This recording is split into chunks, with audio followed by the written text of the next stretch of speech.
Hello, buddy. It's been since Spider-Man 2 since I did one of these, and of course I could not talk about this movie. I mean, again, there's a lot of people who have come along from my audiobook stuff and other reviews that I've done, but, look at the channel background, on my channel, a lot of people subscribe to me for my X-Men content, so obviously people, I guess, are going to be wondering, hopefully, what I have to say about this movie after commenting on pretty much all the others. I'll just do some general thoughts to begin with without spoilers, but then I'll give a warning before I get into spoiler territory. Obviously, this is just going to be a quick thoughts video. We're going to do a full roundtable with hopefully like Ben and Andrew and maybe Hannah and things like that. We'll get everybody together and obviously do a full review of this. Maybe of all the Summers movies so far, but definitely of this movie. But this is just my general quick thoughts like I did for Spider-Man 2. Just kind of rattling off my brain of what I'm going to say about it, although this will probably be a hell of a lot longer because I am an X-Men guy, and that's how I have to preface this review in that if everybody does not know that, if this is your first video of me, I am definitely, my two are Batman and X-Men of, comic book superheroes. Those are my two franchises, and it's unbelievable all the other stuff we're getting right now, and I'm enjoying it all, but when my two franchises come around and they are to the quality that they are, when they're at their peak, you can't ask for anything better than that for me. But I'll also say that I can also kind of separate. I mean, I know, believe me, I know the majority of the main continuity of the line all the way from the 60s. We've done a whole roundtable where we covered the thing from the 60s to, last decade, where we covered every decade, but I can divorce myself from that continuity because I can understand that this isn't the same continuity. And I've seen a lot of comments out there where people are like, well, they should just revert the rights back to Marvel, and I'm not going to pay attention to that because they've messed it up so much, because Cyclops should be here, and Storm should be here, and Angel shouldn't be in the First Class, and, Angel Salvadori, that is. Yes, I know, believe me, I would love to see a Marvel Studios restarted X-Men franchise where it is the original five, where they're supposed to be, and they much closer follow maybe the look and the feel and the continuity of the comics. But that's not going to happen anytime soon. Fox is not going to give up this franchise, and if this movie is any indication, the franchise has been given a new breath of life with these last two movies. It's not going to happen anytime this decade or maybe even the next. So my stance on it is we may as well just enjoy what we've got. We may as well just enjoy these movies for what they are and not for what they're not. What we're not going to get is the yellow and black costumes to a point, although we did get a version of them in the last one. We're not going to get the continuity and in any sort of line with the original, and let's be honest, the original continuity is just based on when characters were invented. I love the original First Class and the Old New and all that stuff, but that's just when the characters were invented. Them coming in at that certain time, for the most part, doesn't really have a bearing on the character, other than, I'd say, the original five. I don't really think it makes that much difference for the majority of the characters what time period you put them in. I think so long as you keep true to the spirit of the character, which a lot of these haven't, don't get me wrong, they made a lot of mistakes with these characters in the past, but I think as long as you keep true to the essence of the character, then you can put them in whatever time period you want, so long as you get them right and put them with the right amount of people to make a good movie. But yeah, enough of that. I'm just explaining myself just to say that, to get that out of the way. I know all the continuity stuff, but I don't let that affect me when I walk into cinema. I know I'm going to get to the movie franchise and as close as it can get to the comics that I love, or be a representation of it. That's good enough for me. And when it's at its best with X2 and with some of the animated series stuff and that's when it's like, okay, this is a great new version. Like, I mean, X-Men Evolution, I really enjoyed that series, but I didn't get bothered by the fact that Angel was a new member of the team at the end. He hadn't joined, and the First Class was Cyclops, and the First Class was like Wolverine and Storm because they were the old ones. Like, that didn't bother me, that didn't affect me, just because people were in different time periods. Do you know what I mean? But thoughts onto the actual movie itself. Wow, is all I could say. This is the one that I was looking forward to all year, all summer. Bryan Singer I'll get to when I get into spoiler thoughts. Bryan Singer, I hope he's not guilty of this stuff that's been going on, because this guy, this franchise needs him and or Matthew Vaughn, and Matthew Vaughn has disappeared, so one of the two is good enough for me. And I know he had a heavy involvement with the last one as well, as much as Vaughn had in this. It's kind of those two together has resurrected the franchise with First Class. I adored First Class, and it was like, wow, they're finally going to put this with the old movies. They're going to fix the mistakes of the old movies, while at the same time, finally, it seems like in the next two movies they've got like a checklist of all the things with the X-Men movies that fans have always wanted to see that they're not really done. You know, Sentinels, check. Time travel, check. Lots of mutants teaming up to battle a giant threat, check. Gambit, Apocalypse, they're going through the list. You know, let's do Storm again, let's do Cyclops again, and they're seriously are going through all that list over the next couple of movies to finally get to all that stuff, because quite frankly, Marvel has kicked the entire superhero movie genre up its arse, and now everybody wants in on the game. And even though we're getting ridiculous ones like Spider-Man who want to get in on it, which I don't think is needed because it's a solo character, which we can have solo films. I don't need to see a Sinister Six standalone or a Venom standalone film. The X-Men is the type of universe that can support that. So to me, there should be 3 movie universes. There should be Marvel, DC, and X-Men. And yeah, I guess, obviously if the rights reverted to Marvel and, Marvel and X-Men were the same universe, yeah, that'd be fine. But at the same time, I almost feel like there's as many popular X-Men as there is Marvel characters. I think they're certainly, up until 2008, they were a hell of a lot more well known, thanks to the 90s animated series and things like that. So, I think you've got a universe into itself, and this universe the X-Men universe almost works better when it's not connected to the Marvel universe, because when it is, it almost brings up these logical questions of, okay, so why do humans hate these people because they were born with powers, but they don't hate Spider-Man because he was bitten by a spider, but he's still got powers, but because he got them, through an accident, that makes him okay, but he's not a mutant. That's the problem. And in the comics, they always have to go to this kind of evolution, we're all going to get killed out, which they did do in this movie, and they did in other movies where they're saying, they compare, Homo superior to Homo sapiens and all that kind of stuff. I think that this is the type of franchise that can support its own movie universe, so I just want this to be in a good shape as it is, with great movies, and with movies that represent the comics accurately and give me a great X-Men movie with, a lot of my characters, and this, more than any, got close. It is the absolute best X-Men movie. I think we were all surprised by that. I know we were all expecting that to be the case. I mean, I know a lot of people said, a lot of things could go wrong, but it just seemed like the perfect storm with the First Class people, with the old movies, with the ability for Bryan Singer to go back and fix what was wrong during the down years of, 2006 to 2009, when the movies were just not very good, and they were ruining the franchise. Now it was time to go back and fix those mistakes, while at the same time, finally giving us as fans what we've always wanted to see. And it was always geared, as I put it in the other podcast when we did the anticipation one for this, it always seemed like we were going to get the ultimate X-Men movie, and that's exactly what they gave us. They gave us the ultimate X-Men movie. We've got everything we could possibly want in this.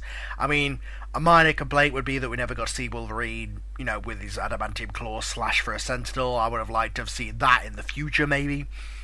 Just because, Wolverine running up a Sentinel's arm and slashing his head off is just so iconic. To have Wolverine or a fastball special with Colossus or something. Although I guess they did give us that in X3. I mean, it's one of the things in X3 that they did do more right than this movie, and there's not very many. But yeah, absolutely. Everything I could have wanted and more. And I'm kind of glad that this is the franchise going forward. I'm kind of glad that the First Class has brought new breath into this franchise and resurrected it, and now this has just hit out of the park. And at the same time, this movie is like Star Trek Generations. except a good movie. But this is like Star Trek Generations, where the Next Generation and the original cast come together, and it's really the Next Generation's movie, but the original cast are there to pass the torch, and that's what happened here. The original cast from the old, last decade movies basically got their send off and their, without getting to it, their happy ending at the end of this movie, and then basically they managed to reset the continuity so they don't have to worry about continuity going forward. And this is, I guess, where I'm going to get into spoilers because I can't really talk about this anymore. So if you want to turn off right now, I love the movie. I'll come back when you've seen it more. But yeah, what they did at the end of this movie, what they did was essentially, at first you're thinking, wow, they've just wrote X-Men 3 out of continuity. Fuck you, Brett Ratner. No, they wrote everything out of continuity from X-Men 1, 2, and 3, pretty much. Or at least they happened, but they happened in different ways. So those movies are gone. The First Class is the franchise going forward, and what they did in that ending scene, which, again, I've put it like this, in written form, it was like Christmas morning. It really was, where Wolverine wakes up, and everywhere he turns, it's like it builds. Like he comes out, it's oh my god, he's in the Xavier Mansion. Oh my god, there's Rogue, there's Iceman, they're together. What the fuck? There's Kitty and Colossus together like they were supposed to be. Oh my god, there's Kelsey Grammer's Beast. Oh my god, there's Jean Grey. Oh my god, that's Cyclops. It just, like, I had the Cyclops one spoiled for me because of the red carpet thing, but I didn't know about Jean, Famke Janssen. I didn't know about Kelsey Grammer, and they just put the icing on the cake. It was like, oh my god, that ending scene. Everybody is where they're supposed to be in the universe. Everybody's at the school, and it's kind of a nod to, the last decade or so of the comics where it's been an actual school and the X-Men are the teachers and things like that. They did that entire thing, and it was just, oh my god, so good. And then the rest of the movie with the First Class people, the way they did the Sentinels, the way they did the time travel, the 70s period stuff, and really, I am, my absolute favourite in this franchise is Magneto. Dear God, I thought I'd seen the Ultimate Magneto stuff. I was wrong. He was incredible in this movie. I mean, the Ian McKellen stuff was good, but Michael Fassbender, he's got a good-looking helmet now. I mean, I actually much prefer the one in First Class, but this is a riff on the one in First Class, so it still looks like the actual Magneto helmet and things like that. So he's got the proper look now, and he drops a baseball stadium around the White House. He's controlling. Like, as an X-Men fan, seeing that scene of Magneto with Sentinels around him that he's controlling, that's just, to see that on a movie is, oh god. And then Mystique, even though obviously they're building in the whole First Class character arc with her being, Charles's adoptive sister and all this stuff, and that whole backstory. Even though they're doing that, in this movie they much closer get to the comic Mystique, where in the other movie she was really a follower, and in this movie she's her own thing. She's her own villain. She's her own entity. And actually, in the original Days of Future Past story, she is the one who's leading the Brotherhood, who are going to assassinate Kelly. So, I mean, I've heard people who have been like, wow, Bishop should have gone back, because that's how it was in the comics. No, it wasn't. That was the animated series. In fact, this movie is far closer to that storyline than almost any than any storyline they've ever done in the movies. Even though Kitty, I don't know where she got the power to send somebody back. In the original comics, she used psychic powers, so I would have probably liked to have seen Xavier take the place of Rachel Grey Summers in that case. But, no. They did the whole thing with her in there at least, so she was the one, even if it wasn't her going back, which again I said in the anticipation video, that didn't make sense for her to be the one to go back, because she didn't have a body back then. Wolverine makes sense, and because it's Wolverine, Hugh Jackman, and this seems like he might be his last X-Men movie, at least, full-time member of the cast, and he needed a great send-off, and what a better send-off than this movie. So, she was still instrumental in that whole thing. The reason that they're going back to stop, the assassination was different, obviously who was being assassinated, but the players were all in play. and the beats of the story were all in play with, the mutants getting slaughtered in the future. They even had the Bishop future M's and everything, and the Holocaust imagery at the start. Oh my god. But yeah, just seriously, they did everything perfectly. And I have to put my hat off to Bryan Singer, because again, this movie has two subtitles for me. It's X-Men Days of Future Past, fuck you Brett Ratner, and X-Men Days of Future Past, Bryan Singer has his cake and eats it. Because he seriously did. He managed to reset the continuity while at the same time getting to keep his original people. So he gets to fix everything that went wrong with his franchise, and even in his movies, fix some things, and basically have the end result be the happy ending where everybody's where they're supposed to be in the universe. There we go, that's the send off for that characters, and now he can go back in the next movie or whoever ends up directing it, depending on what happens. Hopefully, not that whole thing turns out to be false, but they can now go back to and do this 80s movie with a new Storm, a new Cyclops, a new Jean Grey, which is it's incredible what I've been hearing all these rumours about what they're going to do for the next movie, because that was my idea. If you go back and listen to my X-Men First Class review, my idea for what I would do for a sequel was an 80s movie where you do a young Storm, Cyclops, Jean Grey, and you basically get to redo them, and that's exactly what they're doing. So it seems like the class, the second class, I guess it would be, in the next movie will be a teenage Storm, Cyclops, Jean Grey, along with Beast from this movie, and maybe another actor if he's supposed to be older. I'm not sure whether they'll just age make him. And Channing Tatum as Gambit. So you're gonna have, for Gambit in the X-Men, you're gonna have a new Storm, Cyclops, and Jean Grey, and a chance to do those characters a little more justice, especially Storm and Cyclops. I mean, I think Jean was done perfectly, but I'd like to see a teenage, First Class era Jean, and see kind of her and Cyclops get together and all that kind of stuff, and really explore that relationship rather than it just being something for Wolverine to break and overcome. But yeah, I think that again he managed to have his cake and eat it too, because he got to reset continuity and not have to worry about continuity in the future of the movies, while at the same time keeping his old universe intact and even actually fixing his old universe to what we all hoped it would be. And that was awesome. I mean, obviously, I haven't covered the majority of the movie. I was just really talking about the implications and the ending and all that kind of stuff, and the fact we're getting Apocalypse next and all that stuff. I mostly spoke about the stuff that this movie has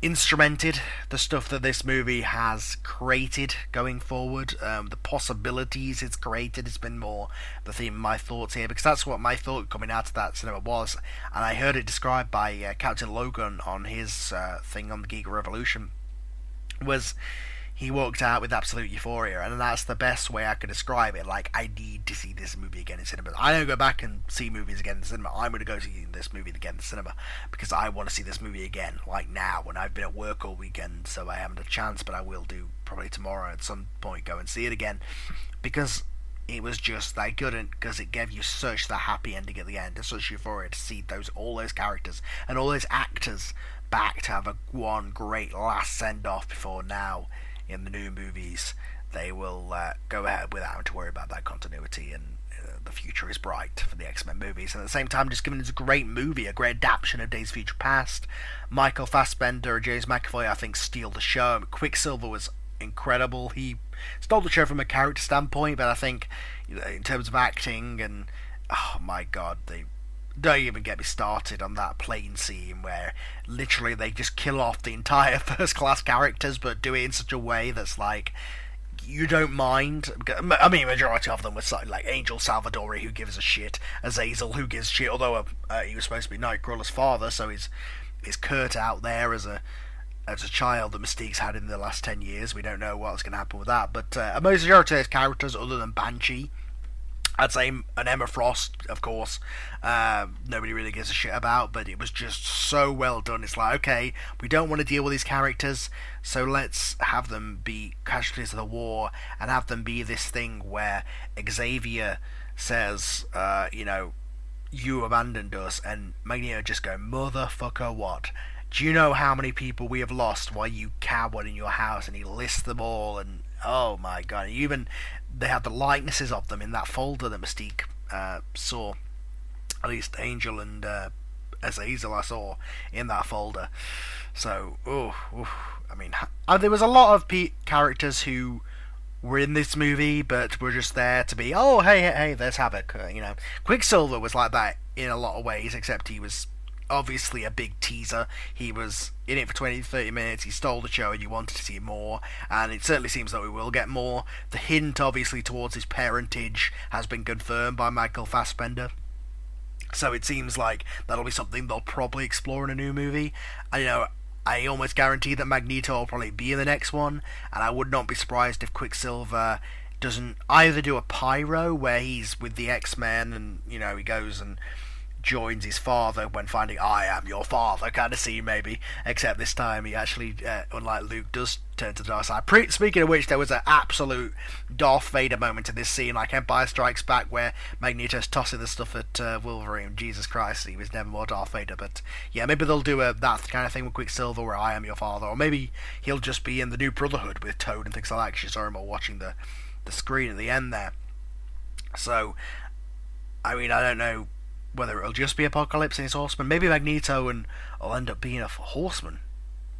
That could be good. Although if I had to hedge my bets on who will be a Horseman, I think probably one of them definitely. I mean, I don't know if all four will be, X-Men characters we know, but I would guarantee almost certainly that Gambit will be one of them, and that'll probably be how he'll be introduced. He'll be one of the Horsemen, and then they'll free him from the spell kind of thing, and then he'll be part of the X-Men at the end of the movie, probably. Because, of course, he was Death in the comics, so why not go for that? I mean, they can't do Archangel, unfortunately. He was done so badly in that movie that even though they've reset continuity, they still, Angel is still within the 2000, 2005 time period, so you can't do him in these movies. So the next best thing, if you can't do Angel with Apocalypse, I'd say, is to do Gambit. Or maybe Cyclops, actually, because Cyclops was quite affected by his whole experience with Apocalypse and being one of the, like, he was taken over by Apocalypse, so that's what's caused basically the tactician Scott's. Oh yeah, that's actually a really good point that I've just thought of. If they want to redo Scott Summers now that they don't have to worry about continuity, basically, so long as everything ends up in that end scene of this movie, they could do whatever they want in the meantime. Like, I almost see as a framing device, and they're probably not going to do this, of course they're not going to do this, but I can almost see the start of the next movie being, Professor X and Wolverine sitting in his office and, right, I'm going to catch you up on everything that's happened. Did I tell you about that time we fought Apocalypse? And boom, boom, boom, flashback. I could almost see that as the framing device, so it's Wolverine being caught up on everything that's happened in the new timeline, and this is the first story.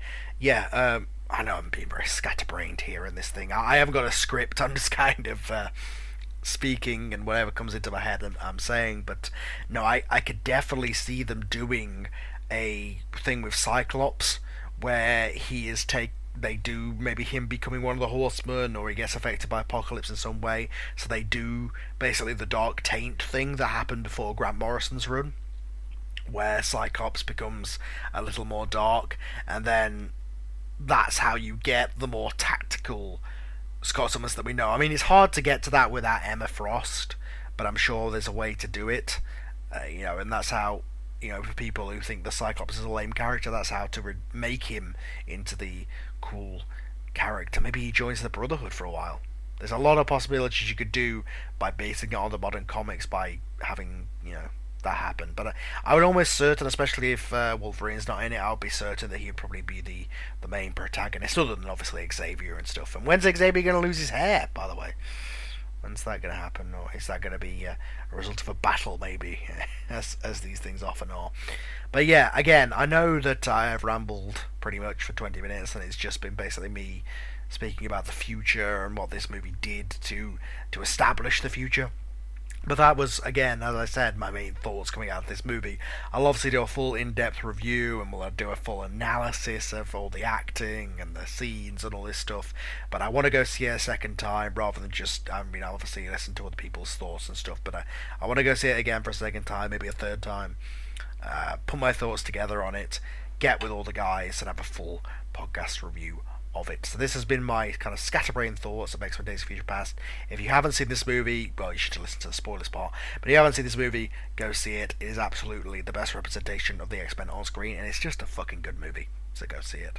And yeah, for those of you wondering about my audio drama, it's on a bit of a pause right now because one of the actors had a family emergency, so I'm letting him sort of get back into the groove of things and catch up with his other work before he gets to it. So that'll be back very soon, but in the meantime, I'll obviously continue with all my other stuff. Go to cyberpodcast.net, and I'll see you next time.